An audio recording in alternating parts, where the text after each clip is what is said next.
Al, it is time to bust a fellow. Once Well, that's again. a hell of a way to start this. That's the only way I know how. You know what? You're right. You're right. You're right. How about Yippee. Bustafellow 2? Just like the Pagel guy. Yes. 2. 2. Except for this is technically season 2. Yes. Hello, welcome to this week's episode of Jared Now. Nope, that's the wrong show. Seasonally, I'm Checkup OVA. It's a podcast where we have conversations about video games, anime, and manga. Hello, I'm Jared, joined as always by Doc Howe and Lady Hello. This is episode number 449, and we are discussing Bustafellows Season 2. Duh. Duh. We sure are. Are you excited about some more Bustafellows? I'm excited that I don't have to talk so much, so my voice will not get shot like it was getting last night when I was talking a lot. You are more excited to talk about Rocky than you are Bustafellows. Well, actually, I know more about Rocky than I know about Bustafellows as well, so... That's fair. Yes, Jared has COVID. Everybody tell Jared to get better. It's true. Hopefully by the time this is out, Jared no longer has COVID. Man, I hope. 0 out of 10, would not recommend. Definitely not worth the wait. 5 years, man. Whew. Oofa doofa. I'm so sorry. But yeah, Bustafellows. This is one of Al's top ranked Otome games, especially for the first game, which was comes in at number 4 on the official ranking of Otome. It's pretty high. Yes. We discussed the first game back at episode 318, which was in January of 2023. Wow. Which is also not when that game originally came out as well. So, Nope. because No, I was late. you did take a little bit of time to get to it eventually, because you first streamed it and then took a break from it and then eventually came back to it. Mm-hmm. And you were like, wow, this game's really good. And then they decided to make a Yeah. second game. Yes. And now here we are. Season 2. Season 2. And now I will let the floor be yours, and I can just sit here and react and let my voice rest. Do we have any information on when this one came out? July 17th, it says. July 17th. Okay. So it's not that long ago. No, So you yeah. cruise through this game.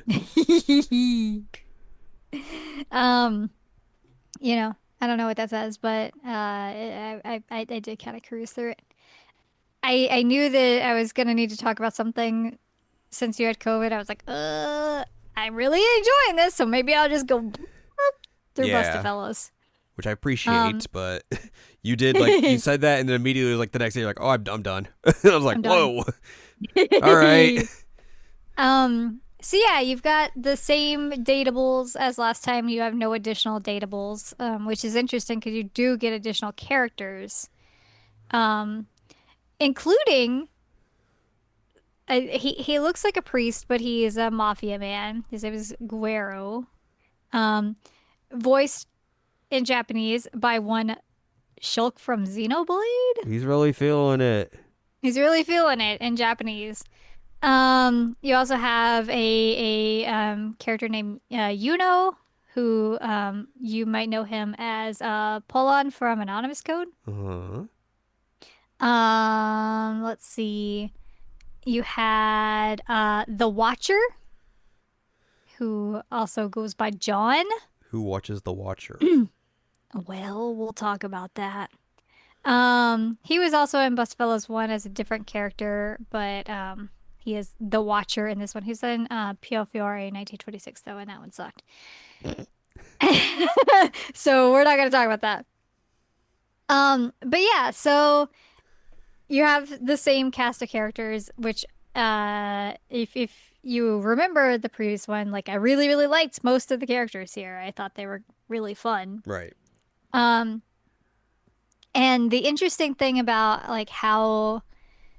how you pick routes in this is every guy has a prologue and every guy has an epilogue. But in the prologue, you sign into Anima, which is the AI program in this, and you tell it this is my cat's name, and that determines which guy you were dating before, and so that's the route you get. So, that was cool. Had to remember which cat name went with which dude. Right, right, right. I do have a question.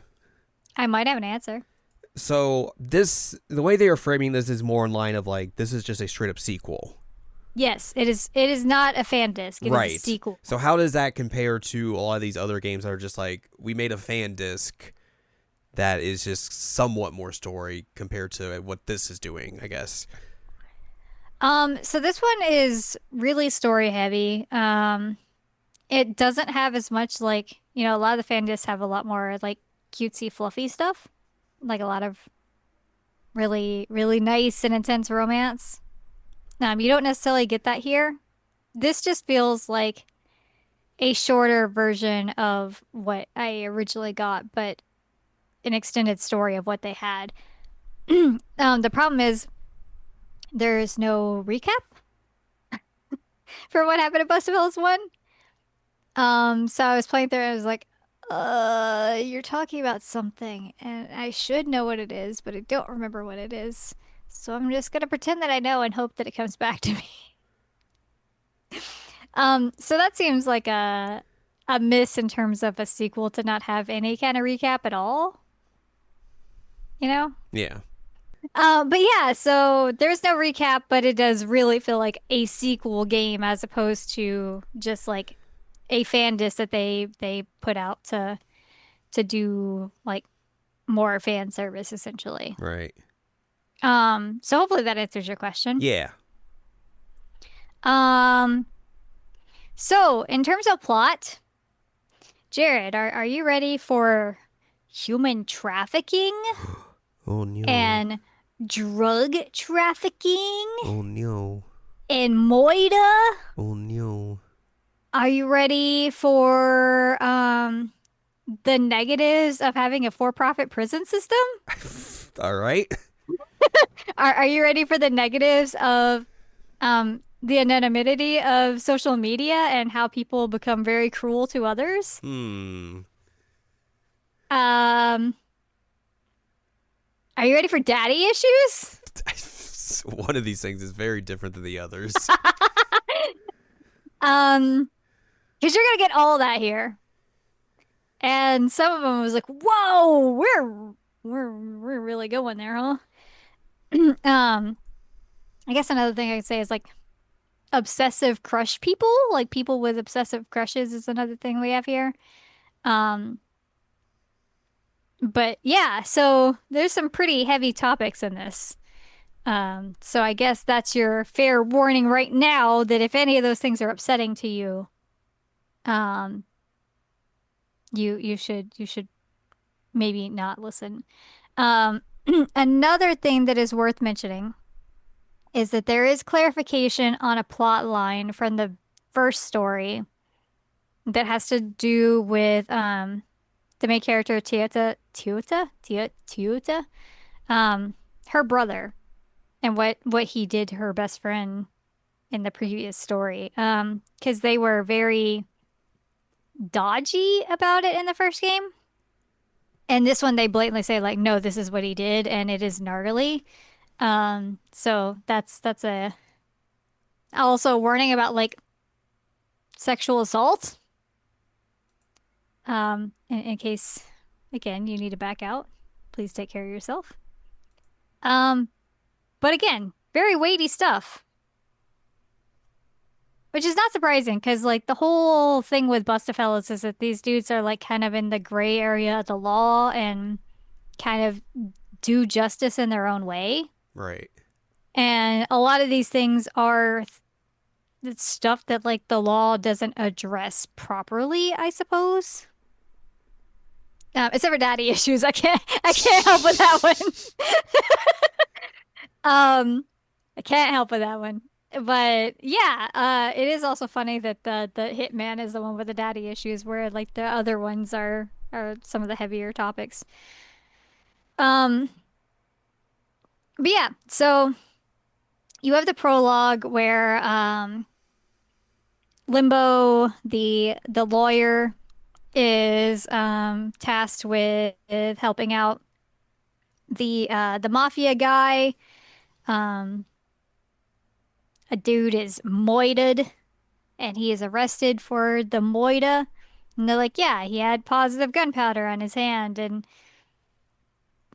you know, he was running around saying he was gonna murder this guy, and so like he came up murdered.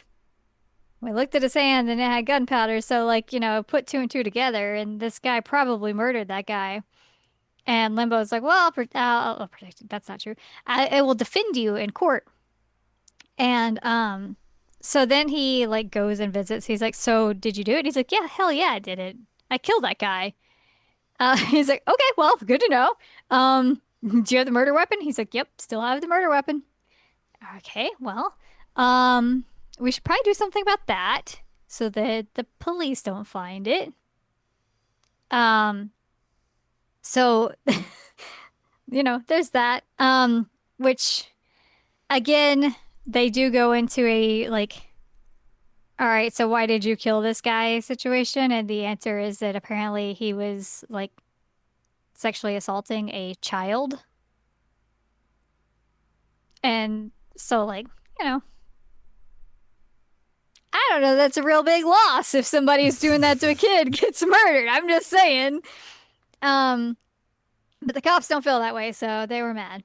They like storm in, they find the gun, they're like, "Oh no, you're going down, blah blah blah blah blah." And if you remember from the first game, Toyota, I will never say her name right. The protagonist. She can go back in time. Do you remember that? Vaguely. So she can go back in time just a few minutes to a few hours, but she ends up in somebody else's body. Oh, right, right, right, right, right. And so she has to use their body to like figure out how to help out. And so Mozu, who is the coroner, was like, yeah, if I had known a few minutes earlier, like I could have maybe done something. And so essentially what they do is team up as a crew after the time travel thing and get the warrant invalidated. So they're supposed to issue the warrant at 2 and then do the raid. And so they end up imitating the judge's assistant, and they call it like 145 or something. And they're like, "Oh yes, the warrant, it's valid and it's ready to go. We're gonna sign it." And so the cops storm in at like 150 and find the gun and all that. But then Lumbo's like, this wasn't issued till 2 o'clock, so none of that evidence counts. See ya. Um, so that was, a nice reminder of what these characters are all about. Um, and then you get a cutscene where like the dudes are standing around at this event, and then they're chitter chattering, and then they see a bullet go by, and it like hits somebody. I don't know who this person is yet. And then you get like their plot. We will come back to that other event later. Um, but that's the prologue. Each has their prologue. You get little moments in between of like, hey, we're being cute with each other so you can remember who the heck they are and all that fun stuff. I started with Limbo because he was my favorite from the first game. Um, he's still my favorite. He remains a favorite. I was super happy that he didn't screw it up. Because he's delightful. And he's Ken, so that's good too. Um, but yeah, he's real good. The thing that I like so much about this route is that like he sees them as two separate people and not like a unit, if that makes sense. Like he's really romantic and he has lots of like sweet things to say and all that, but like he's not like obsessive, and he's not like codependent on her, and not like overly jealous and things like that. And even at one point in this route, somebody asked him like, "Well, can you live without her?" And he's like, yeah, I could live without her. Do I want to? No, but I could live without her. I could still be Limbo Scott Fitzgerald, which, by the way, I was going through some stuff about F. Scott Fitzgerald earlier, and I was like, um, he's like, yeah, I could still do that. I could still live my life. I could still be a lawyer, but she adds to it, and that's what I like about her. And I was like, hell yeah, that is good. That is healthy. Love it. Because in Otome games, often you get like so much like weird jealousy and like possessiveness and things like that. And I'm like, oh, that's ooh. And like there are even times where she like hangs out with other dudes and he's like, nah, that's cool. Like I know that we're together and I know that you're not gonna do anything and I'm fine with that.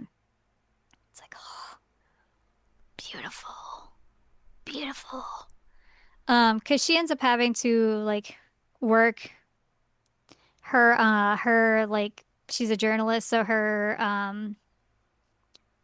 what's the word I'm looking for? Her column gets like downgraded to like the weekend digital version because they stopped doing a paper version of the paper. So Damn, she's too like real. trying I know, right? So she's trying to like figure out other ways to like pay her bills and all that fun stuff. And so she ends up doing like a column on, and his like social media status and his like stuntman thing and all that.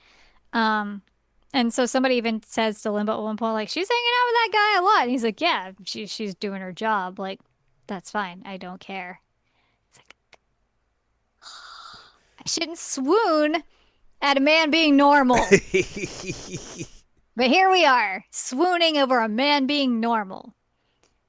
There are also bits here where like he's talking about like expanding his law office and like potentially expanding it into LA and how he's going to deal with that and whether or not she would go with him. Um, there is also um I'm trying to remember. Hmm. Hmm. Well, Hmm. that was the big thing is like, hey, I might go to LA. There's also these two rankings of like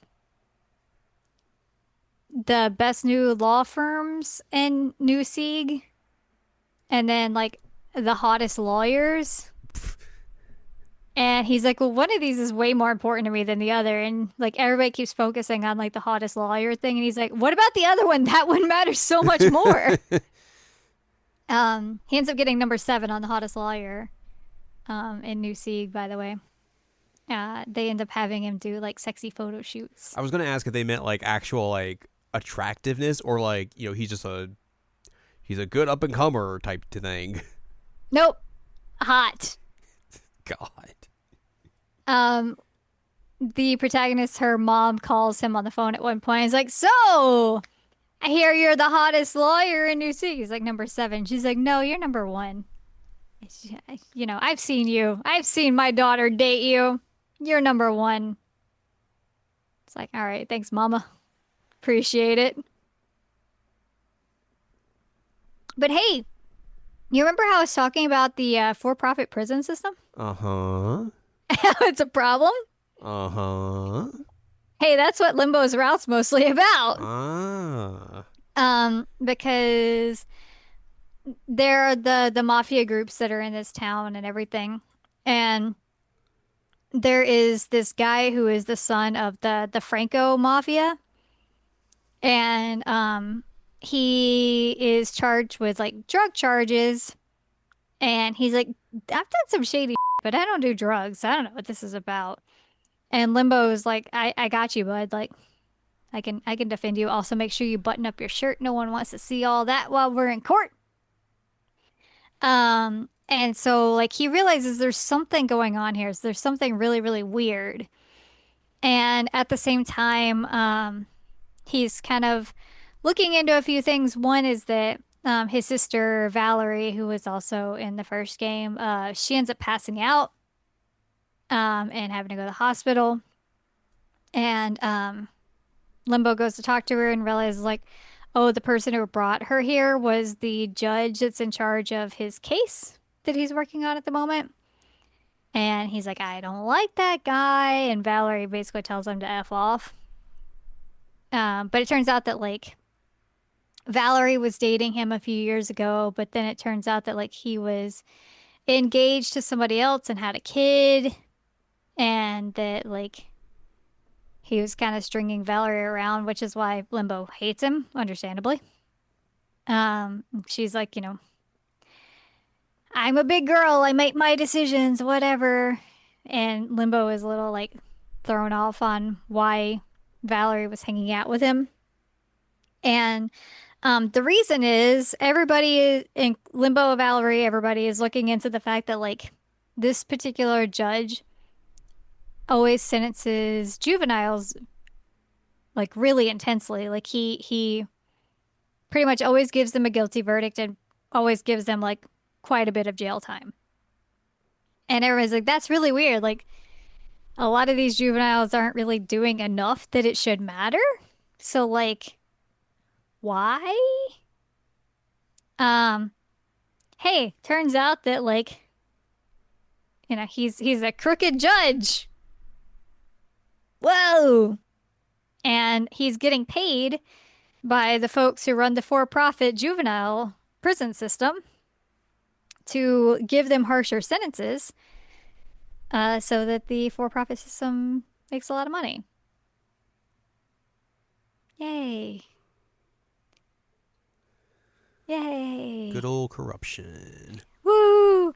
So Limbo comes up with this whole thing of like, there's a witness that is supposed to testify in the case against the guy he's defending.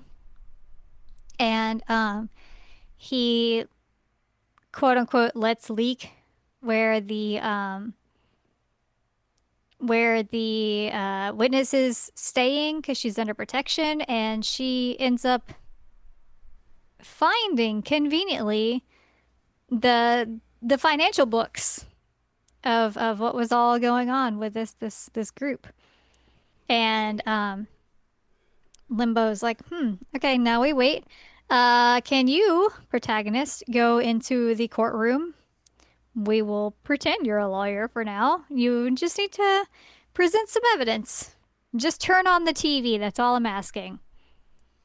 So she does that, and then they live stream basically like two hitmen trying to come after this lady, and they like straight up admit like, oh yeah, the judge paid us to like come take her out. It's like, for one, you hitmen are terrible at your jobs.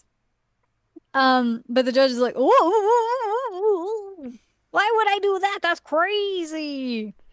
Um, but yeah, he gets taken down because he's terrible. Garbage. Super garbage. So yeah. Yay, justice. Moral of the story: hire better hitmen. Basically, yeah. That don't say your full name out loud when they're on camera. Um, but yeah, so they end up like traveling back and forth between LA. He is going to expand in LA, but like he doesn't want to live there without her. So him and the pro tag are visiting. There's a really cute CG with that. Um, they get to get lots and lots of ice cream that's gonna melt. It's gonna melt. You only need 2 scoops on a cone at most. 2. Two. Preferably 1. Because that's gonna melt. It's gonna be messy. Don't want to mess. Very Uh-uh. sticky. If you do the bad end, basically like the whole plot fails and he ends up moving to LA and leaving her behind and being like, hey, this isn't gonna work. So ripperoni and pepperoni. So yeah, Limbo is great. I still love him. I think that he had a very um mature outlook on how relationships can and should work. And I appreciated that because you don't always see that in Otome games. A plus, still a fantastic love interest. So then I did the shoe route. If you do not remember him, he was the assassin hitman person in the previous game. Um, he now claims that he doesn't murder anybody, he just gets them close. And he says he's a mercenary now. So, good for him. He made a career change.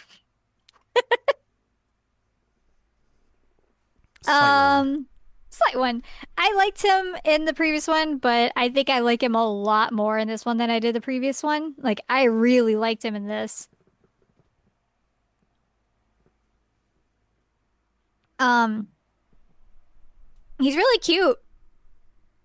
He's still kind of like stoic and sarcastic and all that, but he's a little bit more willing to have his sweet moments, which I appreciated. Um, but yeah, I liked this. As I said, daddy issues. That's the route.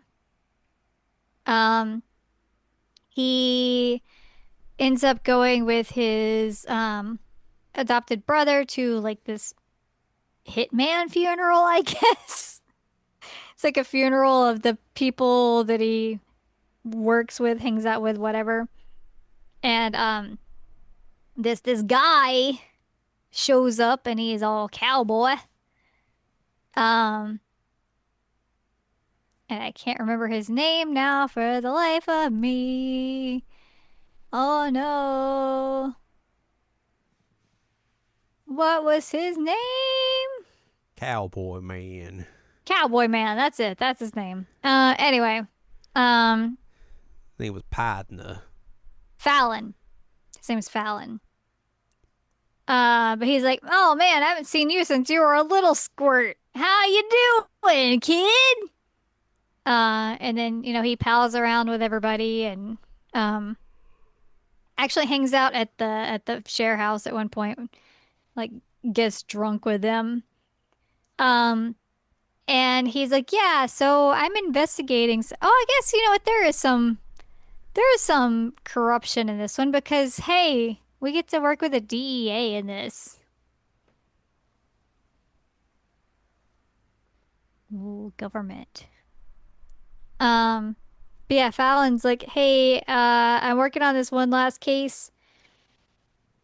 I was working undercover in Mexico, and I was trying to uncover this whole like drug ring situation, and you know, an informant got killed. That was pretty gnarly. And I'm working with the DEA. Here's the lady who runs the DEA. She's gonna give you some information."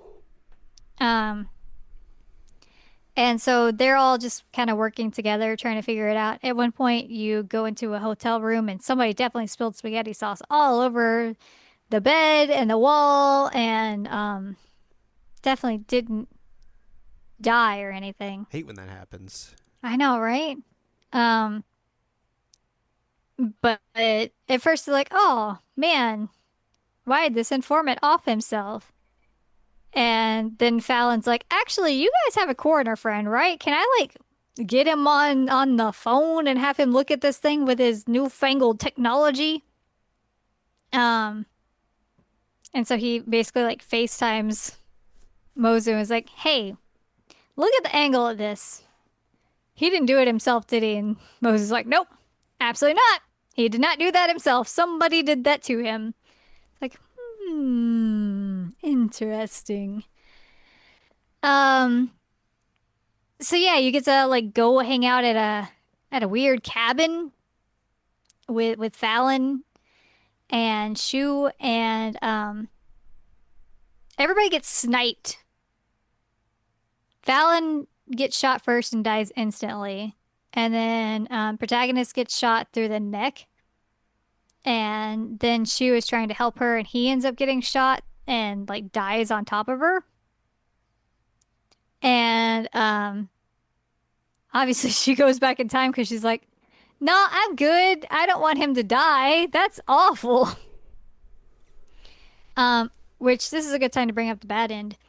The bad end is that she is unable to actually go back in time, and so she's not able to save him.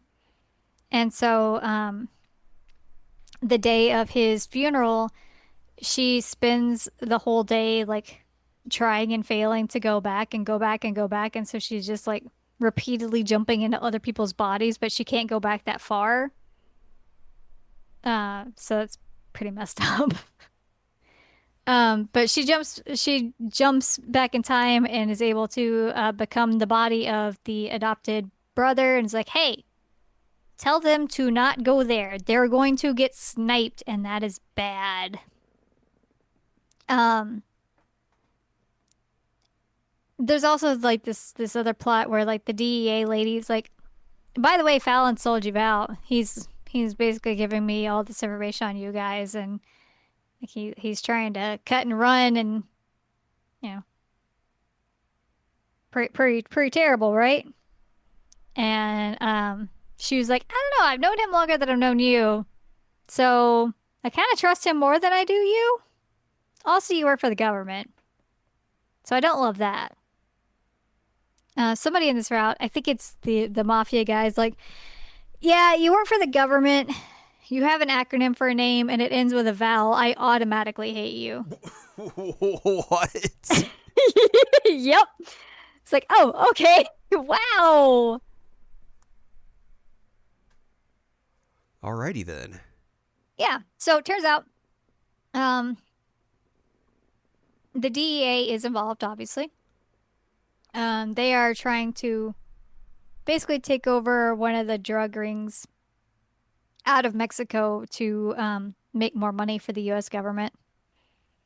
Uh, but we are able to thwart them with the power of guns and hitmen. And Fallon reveals, like, by the way, I'm actually Shu's dad. I've been his dad all along.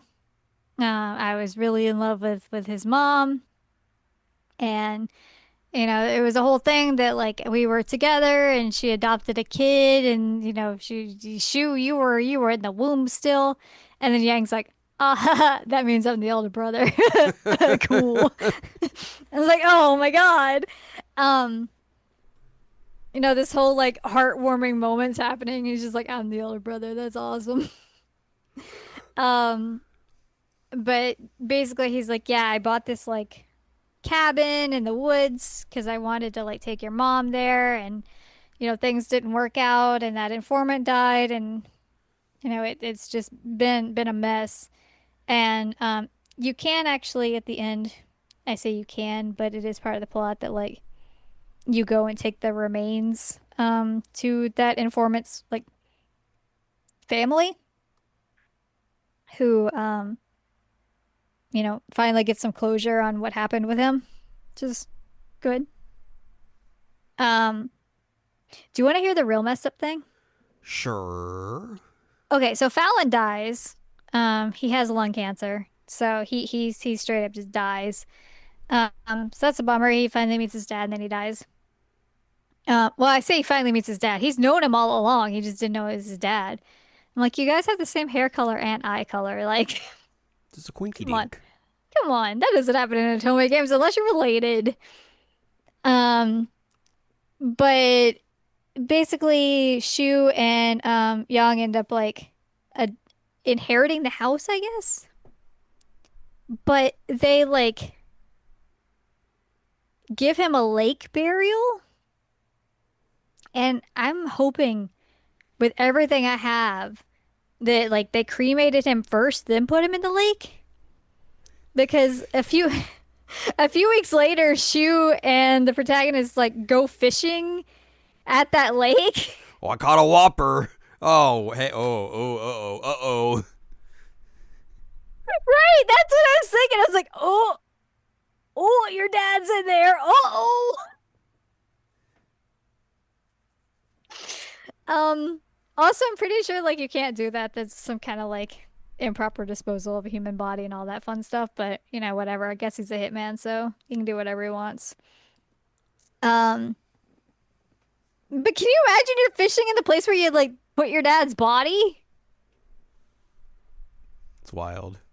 It's super wild. So yeah, he was cute. I really liked his route. I liked him a lot better this time. So that was good. Um, and then I did the Font Man's route, Helvetica. And I did not like Helvetica in the first game, and I continue to not like Helvetica all that much as a love interest. Um, he's a brat. Like he's not even tsundere. He just doesn't show any kind of like real affection, and he's just mean a lot. I'm like, well, I don't like any of that. That's not fun at all. But hey, you want to hear about drugs? Drugs. Yay! Okay, so his route. He has shut down the plastic surgery clinic for a while. He's paid everybody in advance for 3 months. While he's like going through things and trying to like get back on his feet after like a big betrayal by his father figure in the previous game. Didn't remember that, had to like put it all together again. Ends up getting sued by one of his employees for like discrimination because she's like, I didn't get a promotion because I have a baby now and I'm getting discriminated because of baby. And he's like, you can't put as many hours in. He's like, right, because I have a baby. He's like, great, so I'm not discriminating against you because of baby. I'm discriminating against you because you can't put as many hours in. So I can't give you a promotion because you can't do the job. Um, anyway, he ends up winning, but she still works for him, so I guess it's fine. But the big plot in this one is that like there is this guy, this like little delivery dude who runs around. And he comes across as off. Like he repeats things a lot and has to like go through lists and is not good at expressing himself and there's something just not right. And protagonist is like, I have to help this guy because obviously he needs my help and can't just, leave things alone. And at one point, like even gets like arrested alongside of him because like the cops think that they are like dealing drugs. She's like, no, no, I'm not. And he's not right. He's not good at explaining things. Um, but hey, turns out that this guy actually killed the dude who is actually that man who was like put in basically like a care facility for his. I'm trying to think of the right way to put this.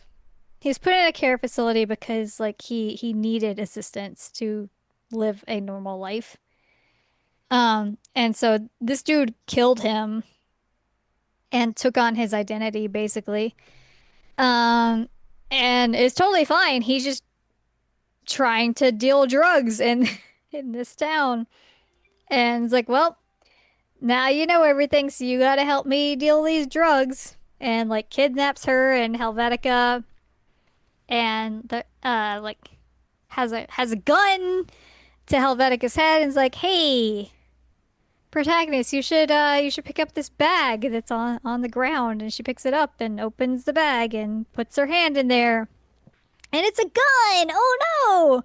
But she's put her fingers on the gun, and so now people will think that she did something because they go and murder a guy with a gun later. So they're like, yeah, you have to do whatever we want now. Sucks to suck. Um, so her and Helvetica get kidnapped, and he tells them that they have to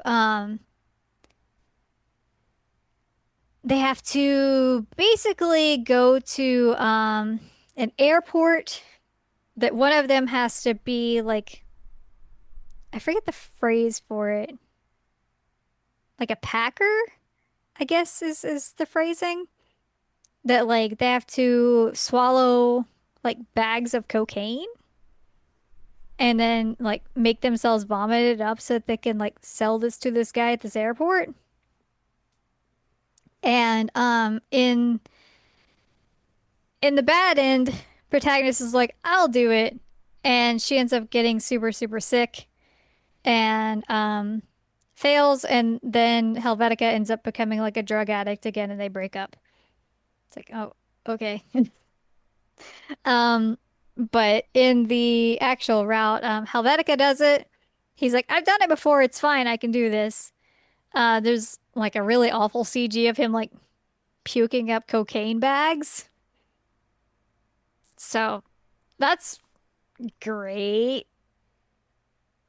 Um, but they end up like stealing a car and he dyes his hair and she cuts her hair short and they're like on the run. But then the good mafia man that we've been working with is basically like trying to help them out. Helvetica ends up like being on the run, but then like crashes the car that he's driving and the protagonist has to get like intubated and stuff so she can breathe, which is pretty messed up. And he's like, "This is all my fault. Oh no, blah blah blah blah blah." Um, yeah, they end up like taking this dude down in a very weird way because, as I've mentioned, Helvetica is a plastic surgeon, and so he's like, "Hey, guy, listen. Um, I know that you want to get out of this town because like everything's coming crashing down around you because we kind of messed up your drug ring and the mafia's after you. So here are a bunch of faces of dudes who are dead but have no death certificate, so you can't prove that they're dead. Pick a face that you like. I'll do plastic surgery on you so that you look like one of them, and then you could just start anew." And he's like, "Is this going to be like a medical malpractice situation where like I die on the table?" And he's like, "No, no, it'll be fine." Um, and he's right. He does not do medical malpractice. He does change the guy's face.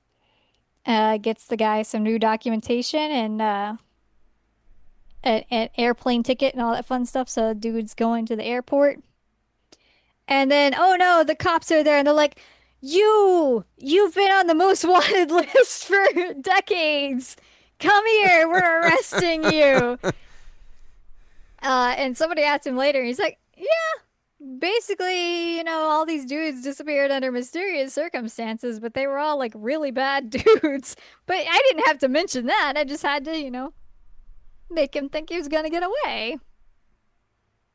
Um, so so that happened. Um, yeah, like Helvetica, he's just not for me. I think his route was probably fine.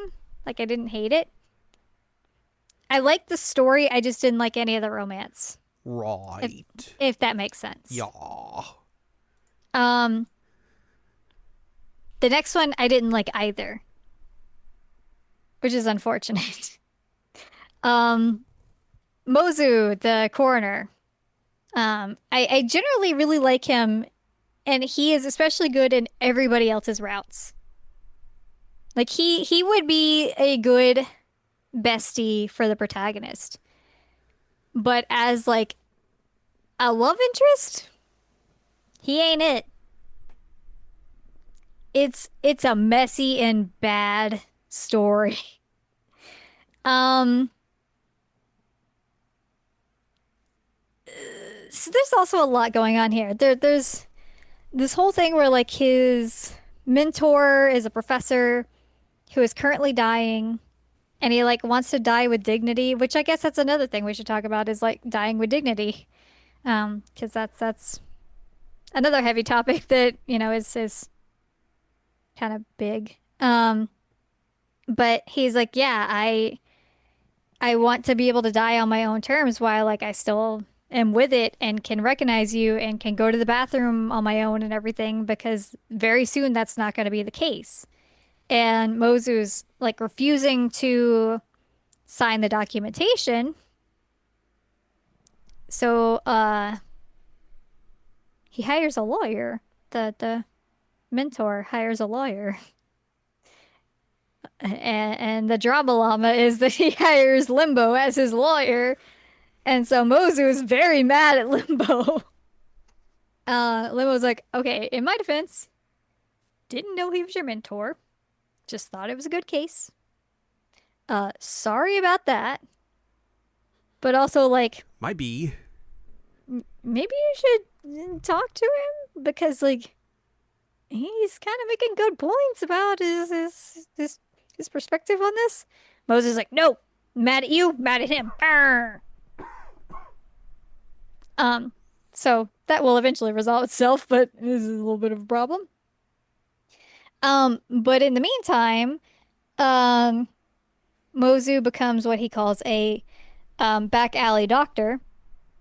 Um, and by that he means he's a back alley veterinarian. He cares a lot about animal welfare, and apparently the animals in New Sea are not getting the care that they need. Um, so he's basically running like an underground vet out of his mentor's house. And there's this girl that works there with him, and like Mozu knows her from therapy, and her name is Yara. And she's totally normal, and nothing is weird about her at all.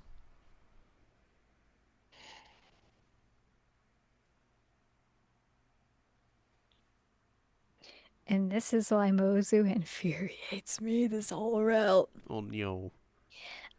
So Yara is very, very obviously like obsessed with Mozu, and like that's all she ever talks about is him. And other characters like see them interacting and they're like, oh, this is a problem. Like Helvetica straight up's like, she's really in love with him. She's dangerous. This is unhealthy. Uh, y'all should address that. And protagonist and Moser are like, no, no, no, it's fine. It's fine. Until Yara shows up and she's dyed her hair to look like the protagonist and starts dressing like the protagonist.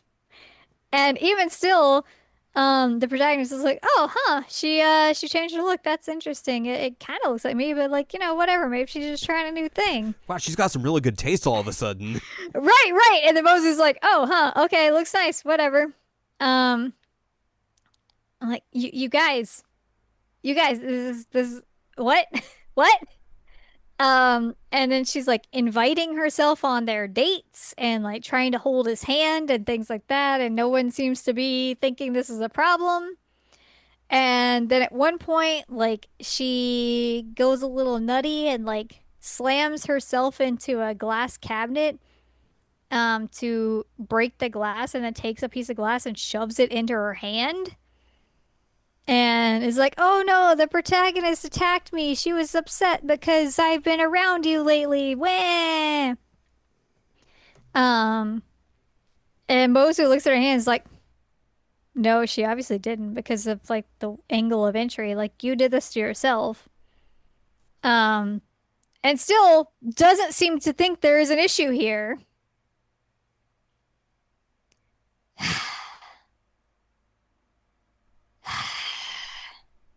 He's like, well, she just needs to go to therapy more. It'll be okay.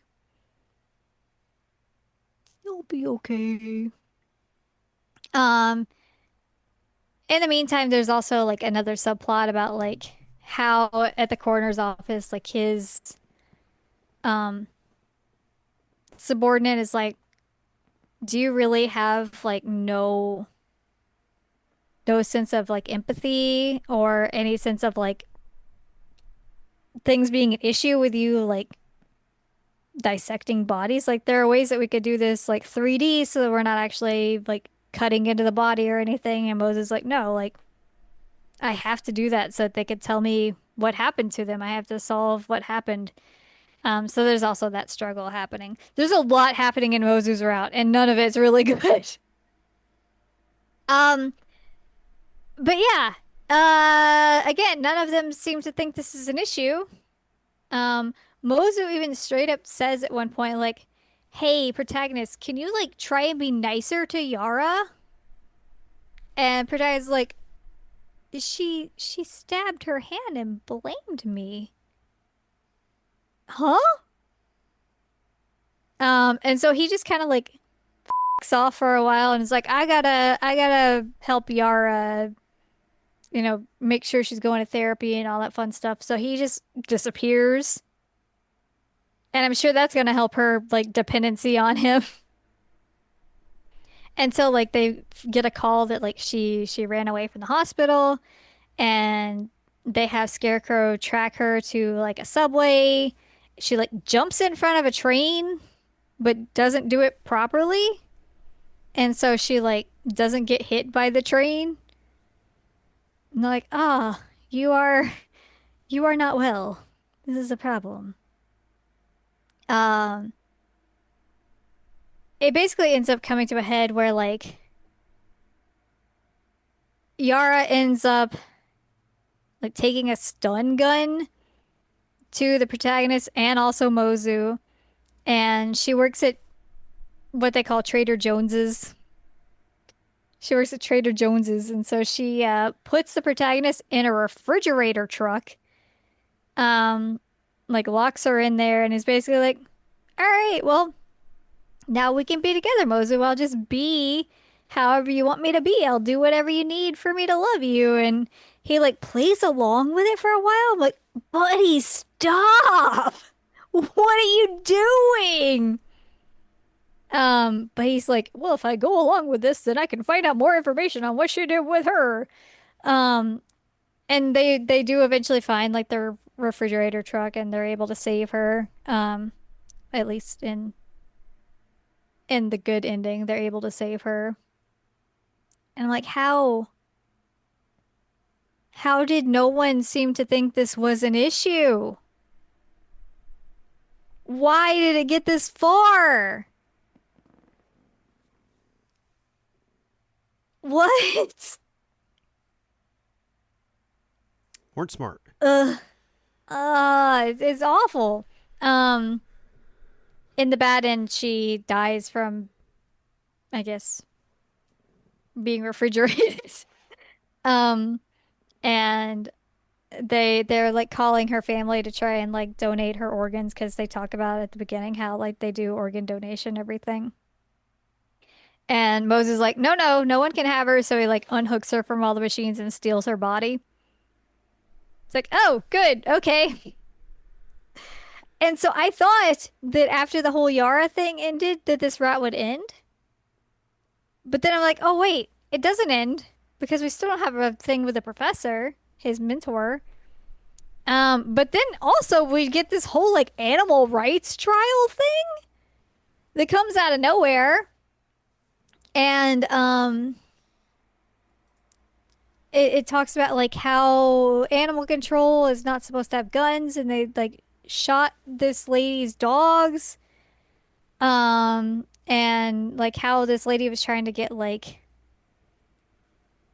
I guess some kind of money for the dogs and they're like, yeah, no, that's not gonna happen. And then Mozu like goes up to the judge and like yells at him and so he gets thrown in jail for like contempt of court. Um, it's like, sure. And then he gets free and he's like, okay, now can you come with me to like the the state line? She's like, oh, okay. So then they drive to the state line. He lays in the middle of the road and he's like, so this is where my parents died. Like, why is this route all over the place? What do you mean this is where your parents died? Why did he just become Batman? He just lays in the middle of the highway and is like, yeah, my parents died here. And apparently, like, my dad thought that like the car was gonna catch on fire, and so he dragged my mom's body out of the car, and then they like laid in the road staring up at the sky, and it was raining, and like that's how they were found. And he's like, I just want to lay and look at the same sky that they looked at when they died because I'm very close to death. Sure, sure. But after all this, he comes to the conclusion that like, all right, well, if we are going to like go to court about this whole professor thing, then I'm not gonna fight it. The professor is able to like show like, hey, if I don't do it this way, then like my life is going to be significantly worse. They get the court order that like they can do the treatment for him. So everybody goes and throws a party at his hospital room to try and like give him a good send off, and then he dies. So he didn't even need the court case. He just dies.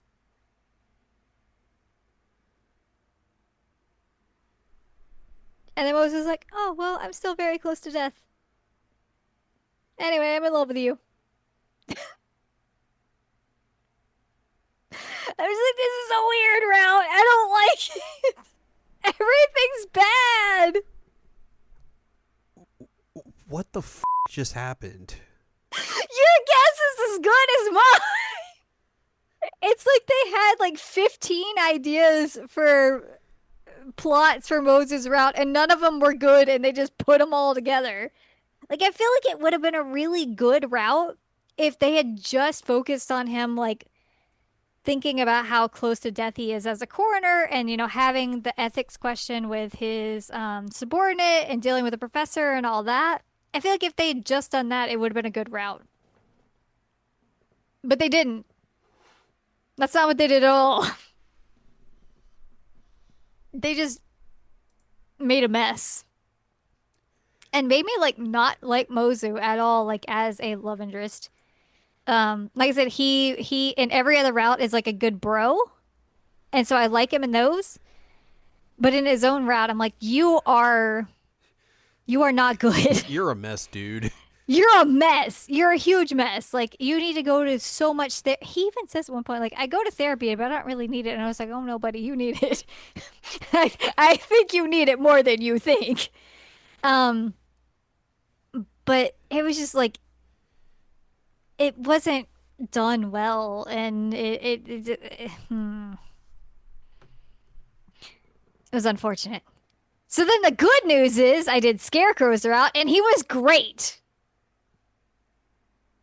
Again, not one of my favorites from the first game. Probably my second favorite in this game. His route was really, really good, and he was like very awesome in this route. And the problem in this route was the protagonist. Because she's like, everything's too good, I have to start fights. Like, girl, Girl, stop that.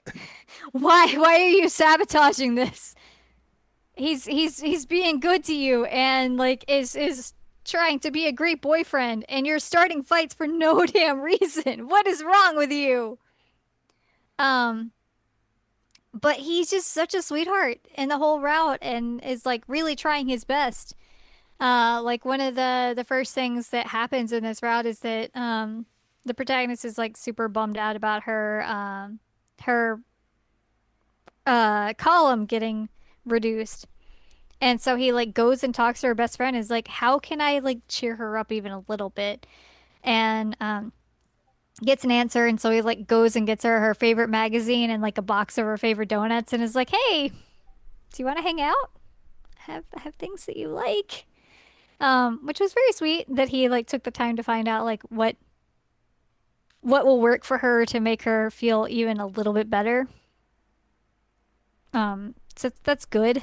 But most of his route deals with some pretty heavy stuff because it has to do with like um online bullying and like social media like content, not curation, but basically like how people have to go through the content The in social. algorithm. Is it the I algorithm? don't know.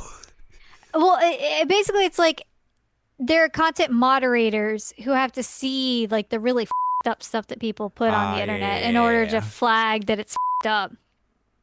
Um, which I guess content moderation is a good way to put that.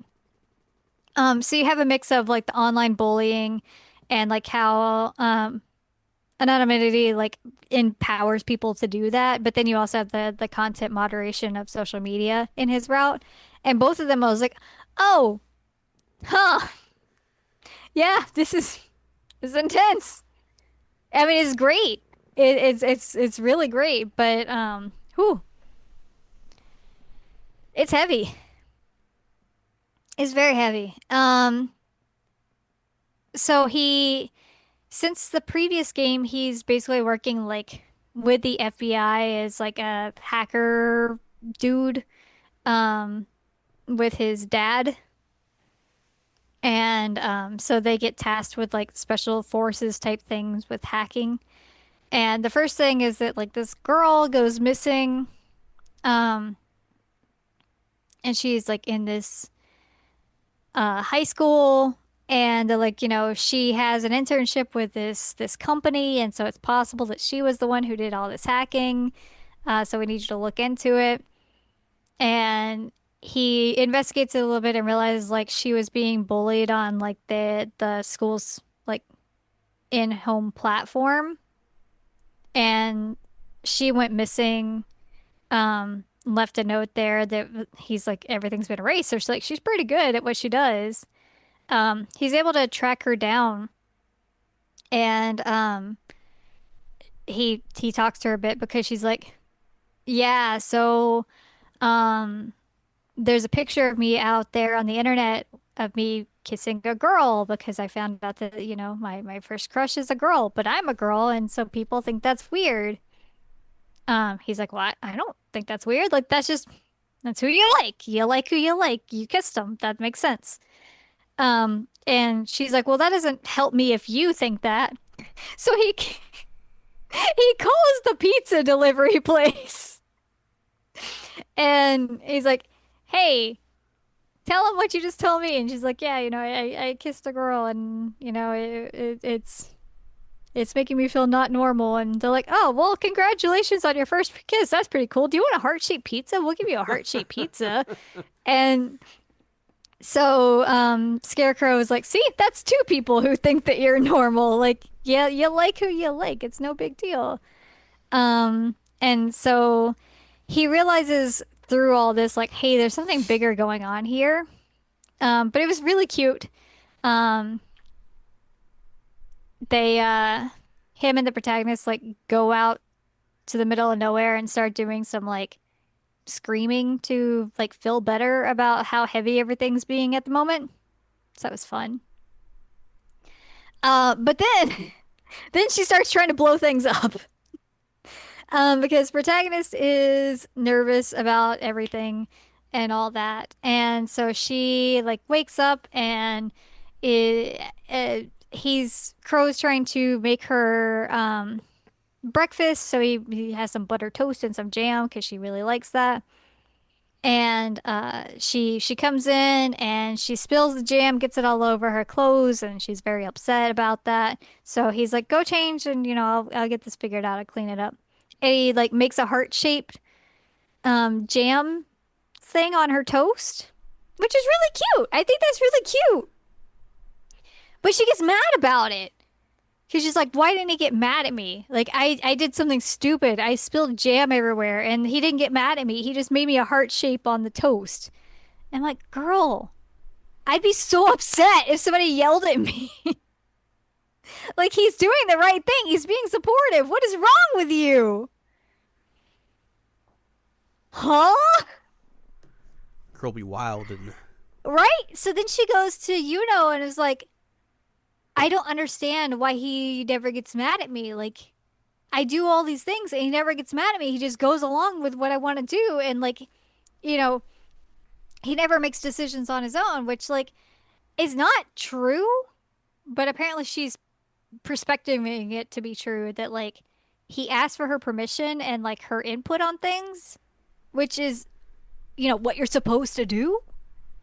but she's interpreting it as like he has no real interest and he just goes along with whatever. It's like, no, he's being respectful. What are you talking about?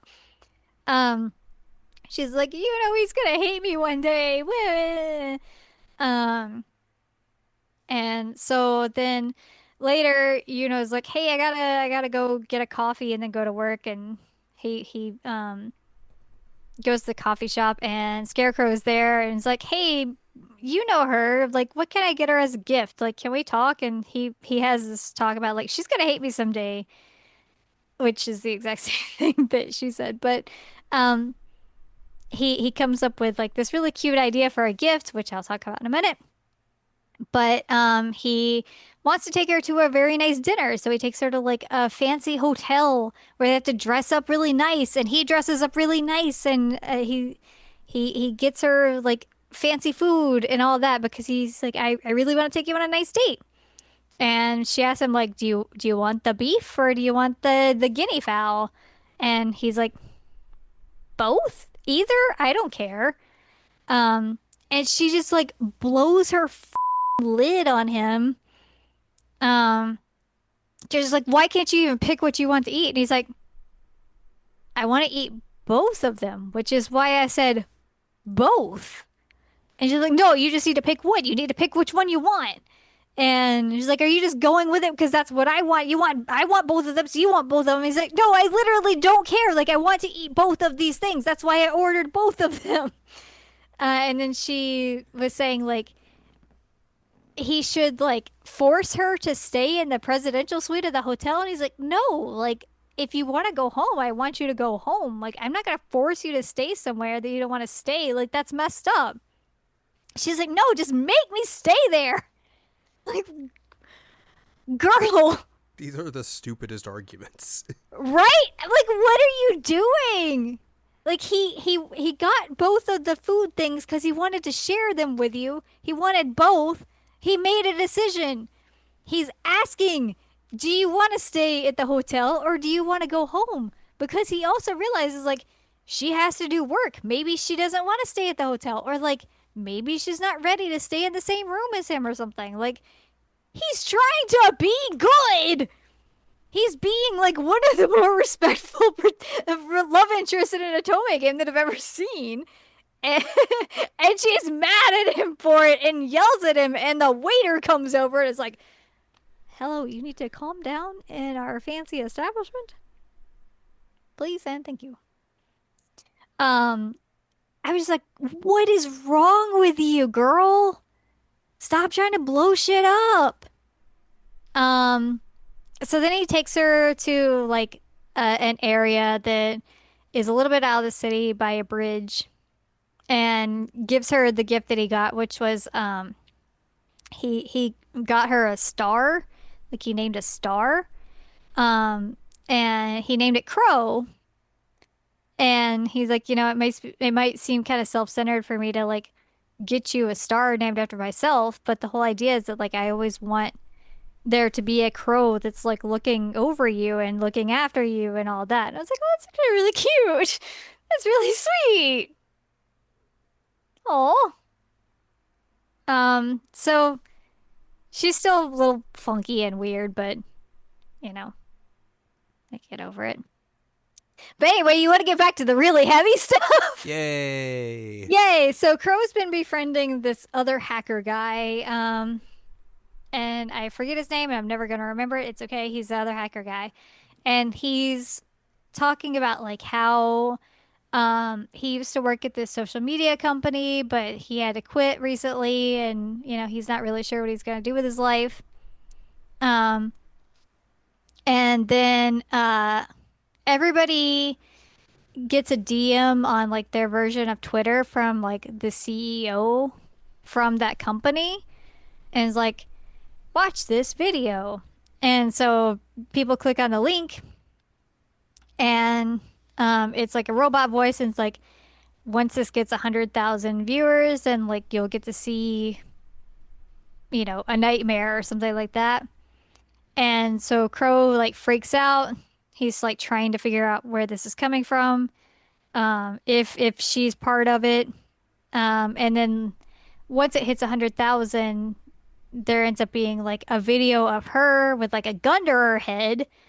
Um, and basically like, hey, good job getting to 100,000 so quickly. I see that you really like messed up stuff. Now if this gets to 1 million, then there will be a killing. So she's freaking out because, she's the CEO of this social media company, has a gun to her head. So everybody is trying to like figure all this out. The numbers are like rapidly rising. Also, the video ends up becoming a live stream where it like live streams all the like fed up stuff that content moderators have to go through. Um, and like more and more people keep watching it, and he's like, people are messed up that they just keep flocking to this. Um, and so they're trying to figure out like how can we stop it? Can we like inject a virus that like shuts down people's phones when they open this video? Like what do we do? Um, and then Crow realizes like I know who this is. I know what's going on. Um, and he goes to like his secret hideout and finds the kid there. And the kid was working as a content moderator for the social media company and was seeing like really, really messed up stuff. Like at one point, he's talking about like some horrible things that kids did to a kitten, and like child sex stuff and things like that that he was like having to see, and that he was having nightmares about it. And then like one of his coworkers like killed himself in the bathroom, and because it was like the weekend, he stayed there for like 3 days, and the kid's like, do you know what that looks like, CEO? Do you know what that looks like after 3 days of someone being left there? And like describes it pretty brutally. I was like, oh God, ooh, ooh. And she's like, well, that's not my job. I don't care about that. And he's like, yeah, that's the point. You don't care about us. And she's like, well, we have therapy for the people who do the content moderation. He's like, do you know what the therapy is? Like, they ask, are you okay? And I'm like, no. And they're like, oh, well, that's a bummer. I'm sorry. He's like, it's not good enough. Um, and so there's this whole thing with like Crow where he talks about like his past and how like he felt powerful when he had control over people, even though it was like really, really messed up. And then they realize like the killing that he's talking about once it hits 1 million is not him killing the CEO, it's him killing himself, and that like he's trying to like prove to these people that like by them viewing this video of all this really, really messed up, like they're falling into like depravity and this whole thing, and they're contributing to his murder. Um, which like, whoa! The bad end is that basically protagonist gets shot instead of well, Crow gets shot at one point, but she goes back in time and fixes it. But in the bad end, she gets shot, and um she ends up in the hospital, but then like there's a bullet fragment or something stuck in her, and she dies. So, but in the good end, again, Crow gets shot, but she's able to go back in time. They're able to like talk him down. Um, they like take him to turn himself in. But he wants to like go by his mom's house first to like go see how his mom's doing. And he like looks and he sees that she like has a new husband and has a new kid. And he's like, well, that's all I needed. They ask like, do you not want to go see her? And like, no, I just need to see that she was happy. Like that's all that matters to me. Um, so he turns himself in for, kidnapping the CEO and everything, and they end up like announcing this whole new plan of like dealing with content moderation and the people who work with it. Um, then there's also this really cute thing in the like post where they were protagonist and Crow were like going to go on this like overseas trip to like decompress after all that. But protagonist didn't book the hotel room properly, and Crow lost his passport, so like it didn't work out. So they decide that they're gonna do like a world tour in New Sieg, and they do like this really cute adventure around the town. Um, so that was fun. I liked that a lot. But yeah, so this was a really heavy one, but it was like really well done. And the only thing that bothered me is that the protagonist was just Dumb. dumb. Like she was just blowing it up for no reason. I'm like, girl, what is wrong with you? Huh? Um, but Crow was great and like shot himself up to the top of the list of like people I really, really like in Atome games. So good job, Crow. Yay. So then you get the epilogue. Epilogue. So everything kind of comes together here. As I mentioned at the beginning, there's this event where the guys are standing outdoors, and then there is this lady who is standing there and she gets shot. And this turns out that it was basically like I forget what the title is, but she's been in charge of like the justice system in the city, and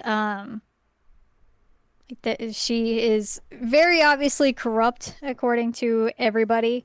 Um, and there was I think it was mentioned in the previous game, but there was a fire 7 years ago that ended up like killing a lot of nameless people. Like they couldn't figure out who they were. And it turns out that they were like human trafficking victims. Um, so that's a whole thing. Um, I'm trying to figure out like a concise way to put all this together, but it's kind of messy. Um, Essentially what happens here is that there is this part of this whole explanation where um is out in that part of town and he has this like special coin in his hand and the mafia man comes across him and is like, "Why do you have that?" He's like, "It's my special charm. Like it's the only thing I've done right in my life so far." And the mafia man is like, "That was my wife's. My wife died in the fire." Um and then like goes into this whole explanation of like how his mom was a druggie and like beat him all the time and would like put cigarettes out on his skin and things like that. And that at one point, she was drugged out and had a cigarette and that he would usually put them out. But at this point that he just didn't and it set the apartment on fire and he's like, yeah, like it spread and then I got out of the apartment and people asked like, is there anybody in there? And I was like, no, there's not. And so my mom died. And he was like, that was the only good thing I ever did because it was free from my mom. But then the mafia man's like, you killed so many people by not taking care of the fire. And moitas him. Um, Obviously that's not good. Protagonist goes back in time to stop that. Um, and it turns out that like it wasn't the cigarette that started the fire, that there was like basically a time bomb set up in like the factory that was next to the apartment building that they just kind of coincided. Um, and the um the lady that I was talking about who gets shot, um, protagonist goes back to prevent her getting shot too, but then like a bunch of evidence comes out that she was obviously corrupt and was helping run this like human trafficking scheme in the town and that's what was in the factory was all these human trafficking victims and it's a mess. Um your best friend in this game, Luca, ends up like finding a file that was quote unquote lost at the time. Um about like the real cause of the fire and like some notes about it, and they were written by the protagonist's brother. And the thing that I think was really good about this is they're like, he did this good thing here, but that doesn't make him good and it doesn't erase the bad stuff that he did. It's like, okay, good. And they're like, we don't forgive him for the bad stuff, but this was a good thing that he did. So I appreciate that. That was good.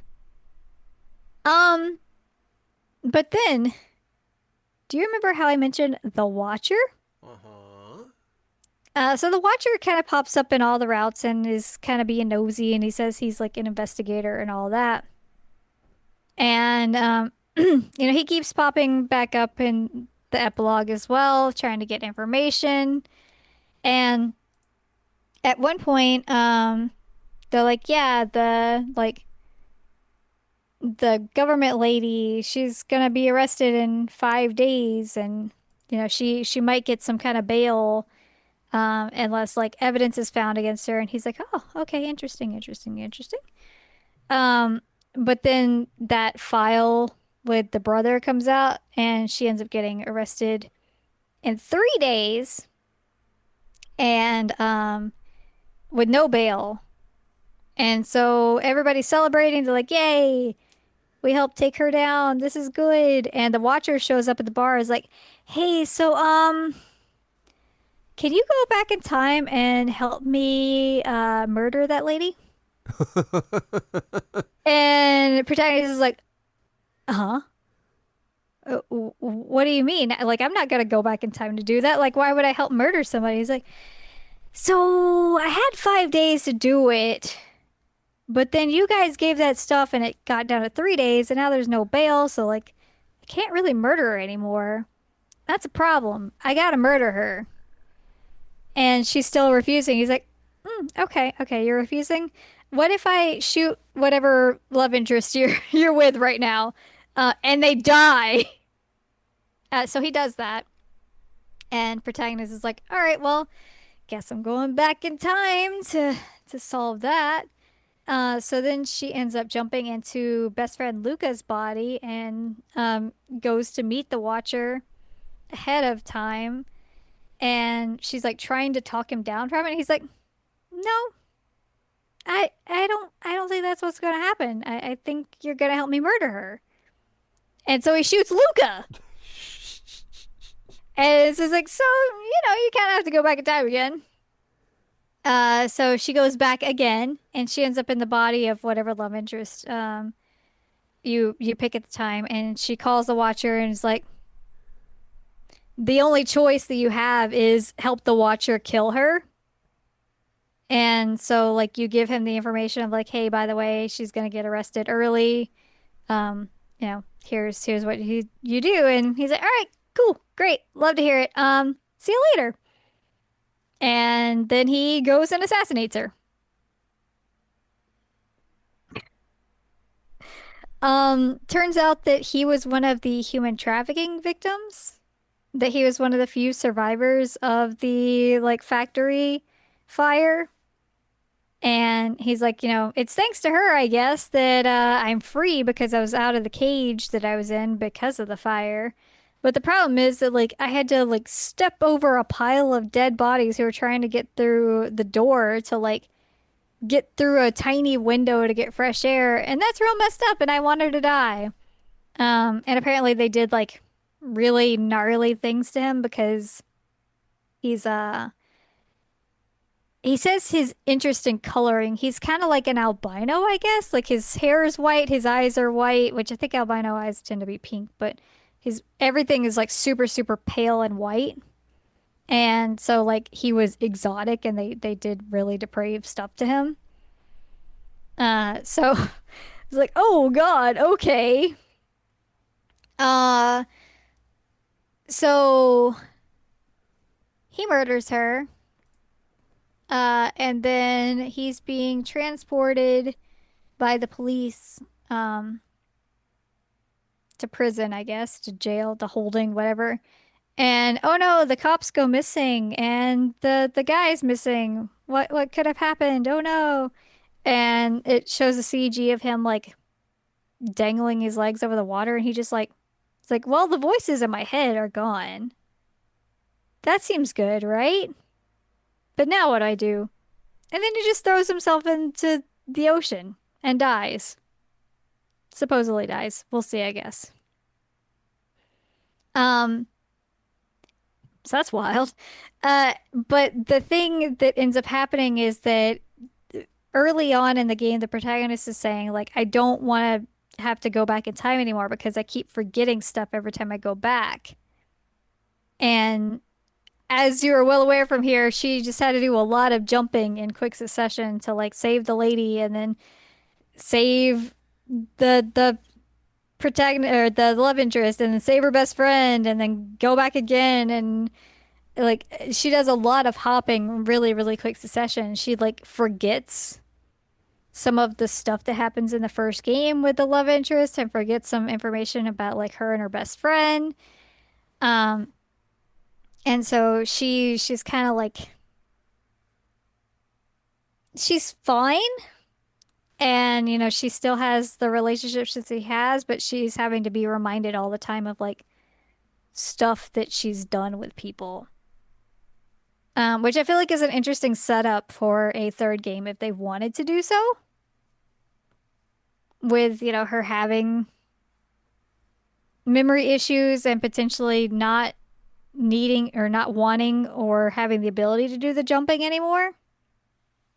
I don't know. It could be interesting. Also, the mafia man had a recording that he would listen to all the time of like his wife and his daughter who called him, and he had like a voicemail, and he finally deletes that as he heals from the situation. There's also a side story where the cat orders 29 pizzas of tuna pizza. Now we're talking. Yeah. The cat's able to use Crow's phone and order 29 pizzas. The pizza man's like, I heard a cute little meow. Do you want recommendations? I recommend the ultimate tuna pizza. And the crow's like, why are there 29 tuna pizzas now? What do I do? It's like $1,200 or something ridiculous. Jesus. Um, which also side note, you know, at one point like does a live stream and comes out with like what ended up happening to him in the past and ends up like becoming even bigger of a like celebrity from it. So that's interesting. But I could also see like, you know, the Watcher maybe isn't dead. I don't know. And so there are things that could happen if they wanted to do more plot with this. But that's the gist of Bustafellows too. Bustafellows season 2, sorry. What do you think?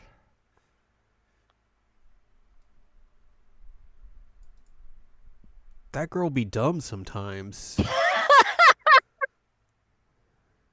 not wrong. Anyways, let's rank this video game. Let's rank it. I'm curious where you think we are gonna Yeah. start. We have 48 games on the list. This will be game number 49. Mm-hmm. Al, where would you like to start? Where do you think I want to start? 20. 20. Hmm.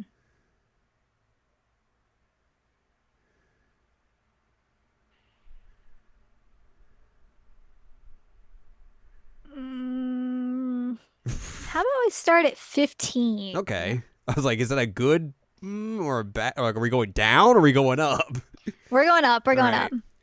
Is this better or worse than Mystic Messenger? I would say it is better. Is it better than My Next Life as a Villain is All Routes Lead to Doom Pirates of the Disturbance? Better. Is it better than Code Realize Wintertide Miracles? I think it is better. Is it better than Dai Roku Agents of Sakuratani? Yes. Is it better than Hatuful Boyfriend? I think so. Is it better than 9 Rip? Rip. Um. Yeah.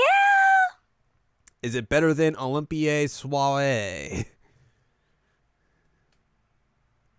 I'm going to say that because of Limbo and Crow's routes alone, that yes. Is it better than Jacques Jean? No. All right. Well, we have a new number 9. Honestly, it's probably as low as it is because of Mozu's route. Yeah. That one was rough. Which, like, saying number 9 is low is kind of silly, I but mean, the original is number 4, so. right. But I mean, this is a solid video game. Yeah. I mean, in terms of, like, if you look at the list as well, like, there's not often times where, like, an original game and either a sequel or a fan disc will be near each other on the list. Like, oftentimes Right. they will be kind of spread out because the fan disc or whatever would kind of, like, not be as good as the original, but, you know, Hmm. 5 spots isn't terrible. It's not bad. So there you go. Our new number 9 out of 49.